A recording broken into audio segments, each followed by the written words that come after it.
कभी सोचा है कि नक्शे पर खींची गई वो अदृश्य लाइनें असल में एक सीक्रेट कोड की तरह हैं?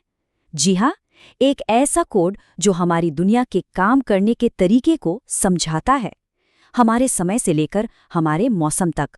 तो चलिए आज इसी कोड को क्रैक करते हैं। चलिए एक सवाल से शुरू करते हैं जो शायद कभी ना कभी दिमाग में आया ही होगा। एक ही देश, एक ही झंडे के नीचे सूरज एक जगह पर दूसरी जगह से बहुत पहले क्यों डूब जाता है? मतलब ये कैसे मुमकिन है?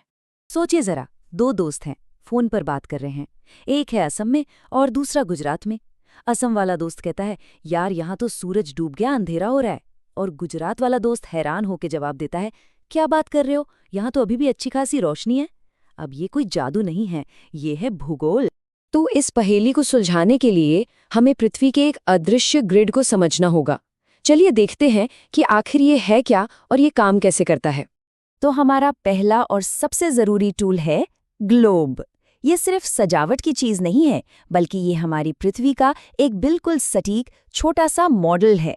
ये हमें हमारे प्लैनेट को ठीक वैसे ही देखने में मदद करता है जैसा वो असल में है, यानी एक गेंद जो स्पेस में घूम रही है।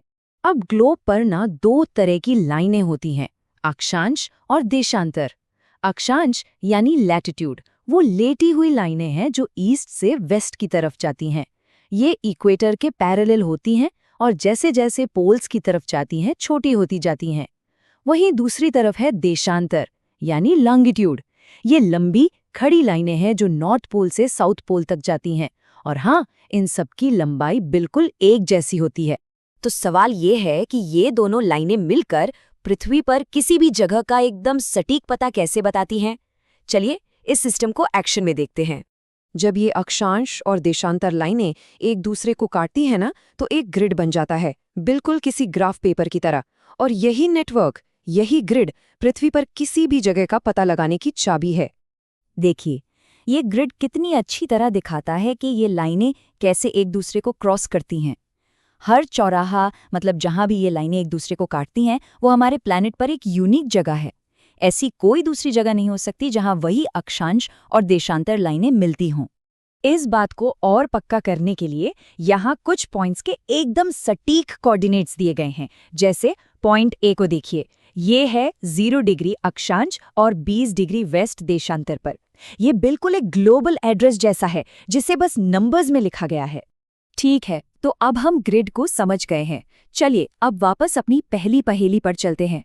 देशांतर यानी लॉन्गिट्यूड सिर्फ लोकेशन ही नहीं बताता, बल्कि ये समय का राज भी खोलता है। इसका हिसाब किताब ना बहुत सीधा सा है। हमारी पृथ्वी 24 घंटे में पूरा एक चक्कर लगाती है, यानी 360 डिग्री घूमती है। अब अगर हम 360 को 24 से डिवाइड करें तो क्या मिलेगा? 15। इसका मतलब ये हुआ कि हर एक घंटे में पृथ्वी 15 डिग्री घूम जाती है। और बस यहीं पर हमारे उन दो दोस्तों की कहानी का जवाब छिपा है। भारत के सबसे ईस्ट और सबसे वेस्ट के पॉइंट्स के बीच लगभग 30 डिग्री देशांतर का फर्क है।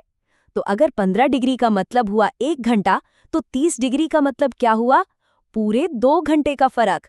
इसीलिए तो असम में सूरज गुजरात से करीब करीब 2 घंटे पहले डूब जाता है।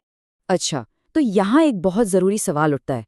अगर हर जगह का अपना अपना लोकल टाइम हो जो सूरज के हिसाब से चले, तो पूरा देश एक साथ काम कैसे करेगा? इसी के लिए होता है स्टैंडर्ड टाइम। ये एक ऑफिशियल टाइम है जिसे ट्रेन, फ्लाइट्स, ऑफिस सब कुछ चलाने के लिए हर कोई फॉलो करता है, भले ही उनके यहाँ सूरज के हिसाब से टाइम कुछ और हो रहा हो। तो लीजिए, पहेली सुलझ गई। भले ही असम में सूरज जल्दी डूब जाए, लेकिन उन दोनों दोस्तों की घड़ियों में एक ही टाइम दिखेगा, इंडियन स्टैंडर्ड टाइम यानी IST। ये एक प्रैक्टिकल सॉल्यूशन है जो इतने बड़े देश को एक साथ एक ही समय पर चलाने में मदद करता है। तो देशांतर तो टाइम को कंट्रोल करता है, लेकिन हमारे ग्रिड का जो दूसरा हिस्सा है यानी अक्षांश, उसका क्या? चलिए अब ये देखते हैं कि वो हमारी जिंदगी पर कैसे असर डालता है। तो सवाल सीधा है, अगर देशांतर कब का जवाब है, तो अक्षांश किस सवाल का जवाब है? और इसका जवाब हमारी जलवायु और मौसम में छिपा है। अक्षांश हमारी पृथ्वी को 3 मेन हीट जोन्स में बांटता है। पहला टॉरिड जोन, जो सबसे गर्म होता है। फिर आते हैं टेम्परेट जोन्स, जहां मौसम मॉडरेट रहता है। और आखिर में है फ्रिजिड जोन्स, जो सबसे ठंडे होते हैं। और इसकी वजह बहुत सिंपल लेकिन काफी पावरफुल है। कोई जगह किस अक्षांश पर है, इसी से तय होता है कि सूरज की किरणें वहां कितनी सीधी या तिरछी पड़ेंगी। इक्वेटर के पास किरणें एकदम सीधी पड़ती हैं, जिससे वहां सबसे ज्यादा गर्मी होती है। और जैसे जैसे पोल्स की तरफ बढ़ते हैं, किरणें तिरछी होती जाती हैं, जिससे गर्मी फैल जाती है और टेम्परेचर कम हो जाता है। तो हमने टाइम और क्लाइमेट दोनों का कोड क्रैक कर लिया है। अब एक आखिरी और काफी मजेदार फैक्ट के लिए तैयार हो जाइए, पृथ्वी के असली आकार के बारे में। हम सब ग्लोब को देखकर यही सोचते हैं कि पृथ्वी एक परफेक्ट गोला है ना? पर क्या ये सच है?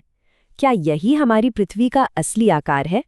सच तो ये है कि पृथ्वी का असली आकार इससे थोड़ा ज्यादा कॉम्प्लिकेटेड है। साइंटिस्ट इसे जियोइड कहते हैं। इसे ऐसे समझ सकते हैं, मान लीजिए कि पृथ्वी पर कोई जमीन नहीं है और वो पूरी तरह से शांत पानी से ढकी हुई है। तब ग्रेविटी की वजह से पानी जो ऊबड़ खाबड़ शेप लेगा ना, बस वही जियोइड है। दूसरे शब्दों में कहें तो ये थोड़ी ऊबड़ खाबड़ है। पृथ्वी एक परफेक्ट स्फीयर नहीं है। एक छोटा सा फैक्ट जो हमारे प्लेनेट को और भी दिलचस्प बना देता है। तो देखा, नक्शे पर बनी ये लाइनें सिर्फ लाइनें नहीं हैं, ये एक इनविजिबल सिस्टम है जो हमारे टाइम, हमारी लोकेशन और हमारे क्लाइमेट को कंट्रोल करता है। और ये बात सोचने पर मजबूर करती है कि ऐसी और कौन सी अदृश्य व्यवस्थाएं हैं जो हमारी रोजमर्रा की जिंदगी को उन तरीकों से चला रही हैं जिनका हमें शायद एहसास तक नहीं होता।